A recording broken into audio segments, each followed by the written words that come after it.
In today's video, I am going to be breaking down Dwight Howard and how good he really was in his prime. Let's keep in mind, Dwight Howard was a very strong player. His shoulders were massive. They were bowling balls on his back, essentially.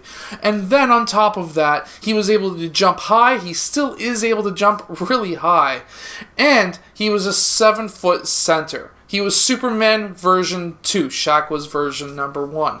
Anyways, I hope that you enjoyed today's video. Let's get down to the clipboard. Let's get down to the video footage and break down how good Dwight Howard really was. Okay, so what we have is Dwight Howard going down into the low post. Next, we're going to see this player. He's going to be cutting across the key to open up this side of the court. So what we're going to see is that player cuts across, and we're going to have an entry pass down into Dwight Howard.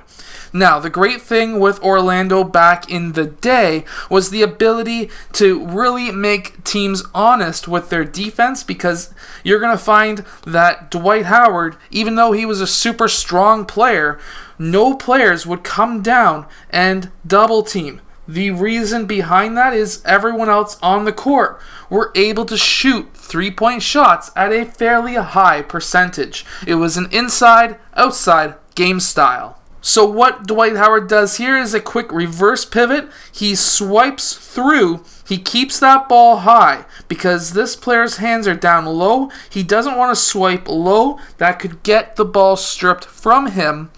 And then he keeps the ball high. 1 pound dribble, shoulder into the player, creates space. This is why his shoulders were bigger. He was able to really create a lot of space.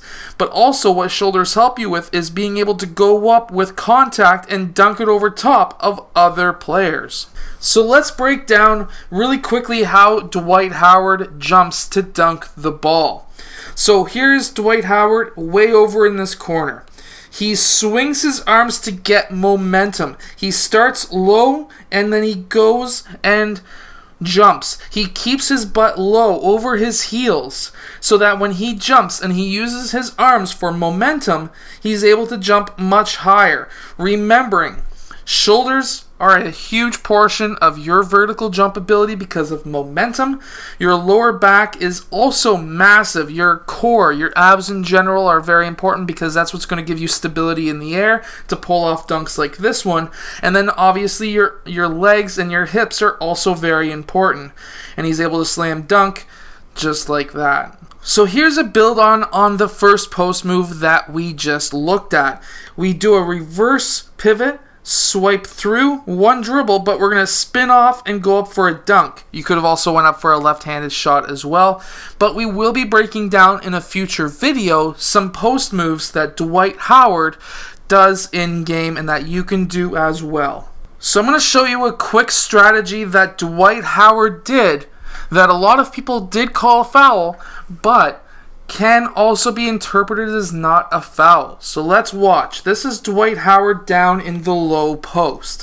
What we're going to see is him taking a quick jump or step into his defender.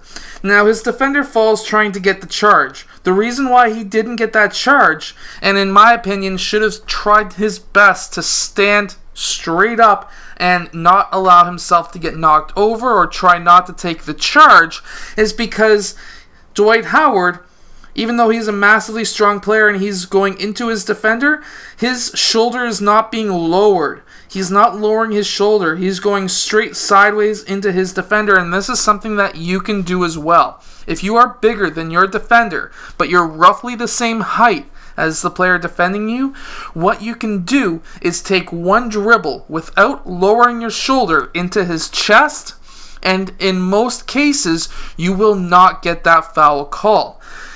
But if the referee does call that a foul, make sure not to do it again.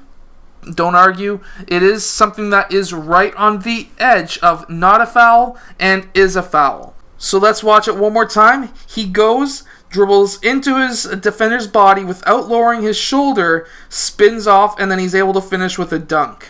Now, the great thing with Dwight Howard as well is he had really soft hands. And what I mean by that is when he rolls towards the basket and a player gets in his way, he's able to finish without having to dunk. He's able to hit that ball really lightly off the glass and score without having to really go in all the time to dunk. A lot of people think that Dwight Howard needed to slam dunk every single time to score, but he really was actually really soft around the rim. He was so soft at a point where he couldn't shoot free throws all that well. And this is what I mean by learning the backboard. Really understanding how to use the backboard is very important. And this is why. You can do a quick turnaround jumper using the backboard like Dwight Howard did right here. Hitting the top corner of that square and banking it in. Now here's another example. He's in the low post with Shaq when Shaq's getting older. He turns and does a quick bank shot off the top corner of that square just above, and it bounces in.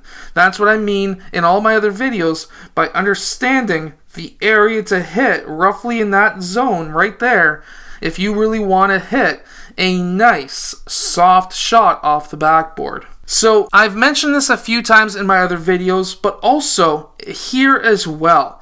When you get that ball in the low post, you really only want to take 1 or 2 dribbles. He takes 1 dribble here, spins off, and goes up for a shot.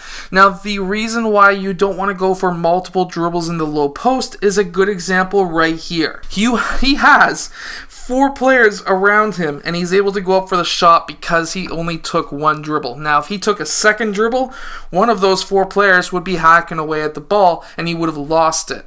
This is why you need to know only 1 or 2 dribble low post moves so that you can score against teams who are going to try and double team, triple team, or in this case have 4 players trying to attack you. Now, I have videos on my channel as well, so make sure to go check those out about 1 and 2 dribble low post basketball moves. Anyways, I hope that you've enjoyed today's video. If you have, hit that like button, subscribe, and who was your favorite center of all time? Comment below. I'll see you guys next time.